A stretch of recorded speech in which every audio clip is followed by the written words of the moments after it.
Hello friends, അപ്പോൾ പുതിയൊരു വീഡിയോയിലേക്ക് എല്ലാവർക്കും സ്വാഗതം. അപ്പോൾ നമ്മുടെ ഇന്നത്തെ വീഡിയോയിൽ നമ്മളൊരു സാരിയിൽ നിന്ന് ഒരു ചെറിയൊരു ബേബി ഫ്രോക്ക് എങ്ങനെ സ്റ്റിച്ച് ചെയ്തെടുക്കുന്നതെന്ന് നമുക്ക് നോക്കാം. അപ്പോൾ ആദ്യമായിട്ട് വീഡിയോ കാണുന്ന കൂട്ടുകാരൊക്കെ ഉണ്ടെങ്കിൽ ഒന്ന് ചാനൽ സബ്സ്ക്രൈബ് ചെയ്ത് ഒന്ന് സപ്പോർട്ട് ചെയ്യണേ.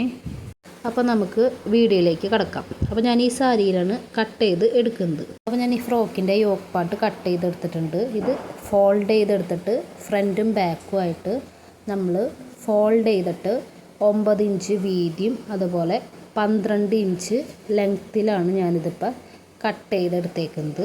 ഇപ്പോൾ 2 വയസ്സൊക്കെ ഉള്ള കുട്ടിക്കൊക്കെ പറ്റിയ ഒരു ഫ്രോക്കിൻ്റെ അളവാണ് ഞാനിപ്പോൾ ഇതിൽ കാണിക്കുന്നത്. അപ്പോൾ ഈ അളവിൽ ഞാൻ ഫ്രണ്ടും ബാക്കും കട്ട് ചെയ്ത് എടുത്തിട്ടുണ്ട്. പിന്നെ അടുത്തത് നമുക്ക് താഴത്തെ ഭാഗം സ്കേർട്ടായിട്ട് നമുക്ക് സ്റ്റിച്ച് ചെയ്യാനുള്ള ഭാഗമാണ് ഇത് കട്ട് ചെയ്ത് വെച്ചേക്കുന്നത്. താഴത്തെ ഭാഗത്തിൻ്റെ സ്കേർട്ട് നമുക്ക് ജോയിൻ ചെയ്യാനുള്ള ഭാഗത്തെ അളവ് ഞാൻ ലെങ്ത്ത് ഒരു 14 ഇഞ്ചും അതുപോലെ തന്നെ വിഡ്ത്ത് 22 ഇഞ്ചുമാണ് ഞാൻ എടുത്തേക്കുന്നത്. ഇതും ഞാൻ ഫോൾഡ് ചെയ്തിട്ട് തന്നെയാണ് എടുത്തേക്കുന്നത്. അപ്പോൾ നമ്മൾ ഈ ഫ്രോക്കിന് നമ്മൾ സ്ട്രാപ്പ് 2 വെച്ച് കൊടുക്കുന്നുണ്ട്. അപ്പോൾ അതിൻ്റെ വിഡ്ത്ത് ഞാനൊരു 3 ഇഞ്ചും ലെങ്ത്ത് ഒരു 8 ഇഞ്ചാണ് ഞാൻ എടുത്തേക്കുന്നത്. അപ്പോൾ ഈ അളവിൽ ഞാൻ ഇതിൻ്റെ കസവിൻ്റെ ഭാഗത്തെ തുണി ഞാൻ കട്ട് ചെയ്ത് എടുത്തിട്ടുണ്ട്. ഇനി നമുക്ക് അടുത്ത സ്റ്റിച്ചിങ്ങിലേക്ക് പോകാം. നമുക്ക് അതിൻ്റെ താഴത്തെ വശം 2 നമ്മൾ ഫ്രണ്ടും ബാക്കും കട്ട് ചെയ്തെടുത്തിട്ടുണ്ടായല്ലോ. അപ്പോൾ അതിൽ നമുക്ക് ചെറിയ പ്ലീറ്റ് ഇട്ട് കൊടുത്ത് നമുക്ക് സ്റ്റിച്ച് ചെയ്ത് എടുക്കാം. പിന്നെ പ്ലീറ്റ് ചെറുതായിട്ട് ഇട്ട് കൊടുക്കുക, അല്ലെങ്കിൽ നമുക്ക് ഒരൊറ്റ സ്റ്റിച്ച് ചെയ്തിട്ട് നമുക്കതിങ്ങനെ വലിച്ചെടുത്തിട്ട് ചെറിയ ചുരുക്ക് പോലെ ആക്കിയിട്ട് എന്ത് വേണമെങ്കിൽ നമുക്ക് ഇഷ്ടത്തിനാക്കിയെടുക്കാം. ഞാനിവിടെ ചെറിയ പ്ലീറ്റ് പോലെയാണ് ഇട്ട് കൊടുത്തേക്കുന്നത്. അപ്പോൾ ഇത് തയ്ച്ചെടുത്തതിന് ശേഷം നമ്മൾ യോക്ക് പാർട്ട് കട്ട് ചെയ്ത് വെച്ചിട്ടുണ്ടല്ലോ, അപ്പോൾ അത് നമ്മൾ ഈ താഴത്തെ ഈ സ്കേർട്ടിൻ്റെ ഭാഗത്ത് നമ്മൾ സ്റ്റിച്ച് ചെയ്ത് കൊടുക്കുകയാണ്.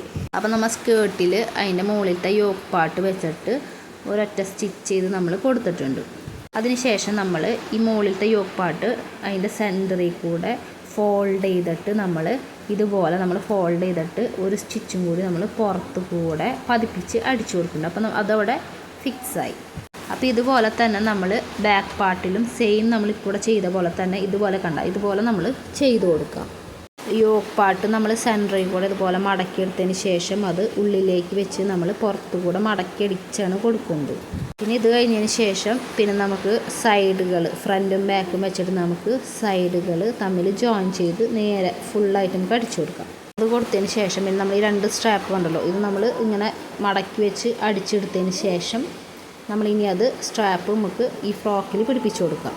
അപ്പോൾ അതിനായിട്ട് നമ്മൾ ആദ്യം ഈ ഫ്രോക്കിനെ വെച്ചതിന് ശേഷം അതിൻ്റെ സെൻറ്റർ ഏതാണ് നമ്മൾ നോക്കുക. സെൻറ്റർ നോക്കിയതിന് ശേഷം ആ സെൻറ്ററിൽ നിന്ന് ഒരു 1.5 ഇഞ്ച് നീക്കിയിട്ട് നമ്മൾ ഒരു സ്ട്രാപ്പ് ഇപ്പുറത്ത് വെച്ച് കൊടുക്കുക. എന്നിട്ട് അത് അതിൻ്റെ ഒരറ്റം നമ്മൾ ഫ്രണ്ട് പാർട്ടിയിൽ വെച്ചിട്ട് സ്റ്റിച്ച് ചെയ്ത് കൊടുക്കുക. അതുപോലെ അതിൻ്റെ മറ്റേ അറ്റം ബാക്ക് പാർട്ടിലും വെച്ച് നമ്മൾ സ്റ്റിച്ച് ചെയ്ത് കൊടുക്കുക. നമ്മൾ ഇവിടെ സ്റ്റിച്ച് ചെയ്തെടുത്ത പോലെ തന്നെ അതേ അളവ് എടുത്തിട്ട് നമ്മൾ അപ്പുറത്തെ സൈഡിലും ഫ്രണ്ടിലും ബാക്കിലായിട്ട് സ്ട്രാപ്പ് വെച്ചിട്ട് നമ്മൾ സ്റ്റിച്ച് ചെയ്ത് കൊടുക്കുക. ഇത് സ്റ്റിച്ച് ചെയ്തിട്ടോടുകൂടി നമ്മുടെ ഈ ഫ്രോക്ക് റെഡി ആയിട്ടുണ്ട്. ഇത് വളരെയധികം സിമ്പിളാണ് സ്റ്റിച്ച് ചെയ്യാനായിട്ടൊക്കെ, കാണാനും നല്ല ഭംഗിയാണ്. നമുക്കിതിൻ്റെ ഫ്രണ്ട് പാർട്ടിൽ വേണമെങ്കിൽ നമുക്ക് യോക്ക് സൈഡിൽ ഫ്ലവേഴ്സ് ഇപ്പോൾ 2 നമ്മൾ സ്ട്രാപ്പ് വെച്ചിട്ടുണ്ടല്ലോ, ആ സ്ട്രാപ്പിൻ്റെ 2 സൈഡിലായിട്ട് നമുക്ക് ഫ്ലവർ എന്തെങ്കിലും വേണമെങ്കിൽ വെക്കാം.